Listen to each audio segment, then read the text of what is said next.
She then asked me, "Were you born in this country?" And I was immediately offended. And I said, "Yeah, I was born in this country." And then she says, "Do you have any kids?" I said, "No, I don't have any kids." She then asked me if I was married, and then I said, "No, ma'am, I am not married." She says, "How old are you?" I said, 19. "May I help you find something?" She then says, "You are the most beautiful girl I have seen." And I said, "Oh, thank you." And then she says, "I think you could be the next Miss USA." And I stare at her in pure disgust and said, "Pageants?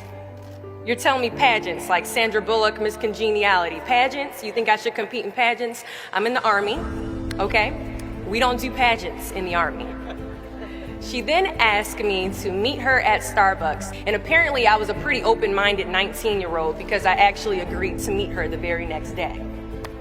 The next day she brought this foot-tall stack of pageant books and proceeds to convince me to enter into a state pageant. So 3 months later, I compete in my first pageant, and I lose.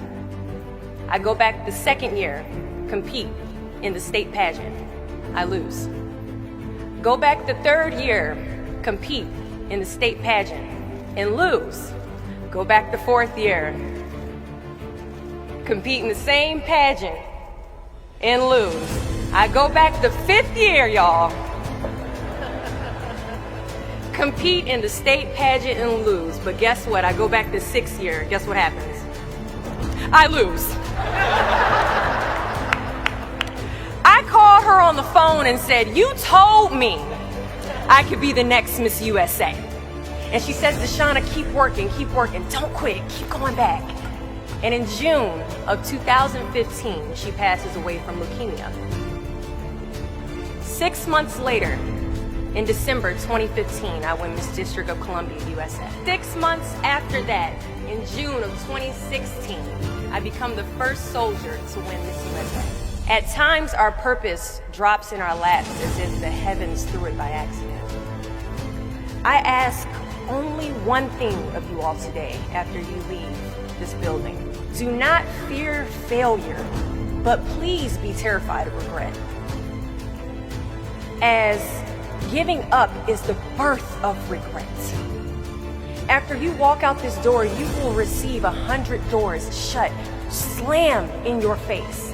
You will sit in 100 different interviews and you will not get the job.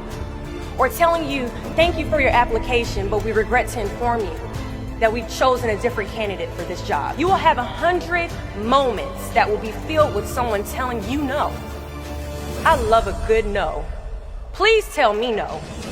Telling me no is like adding fuel to a fire that is now set ablaze because of your single no. The reality of life is that we will all hear more no's than we hear yeses. And we will fail a lot, and I mean a whole lot.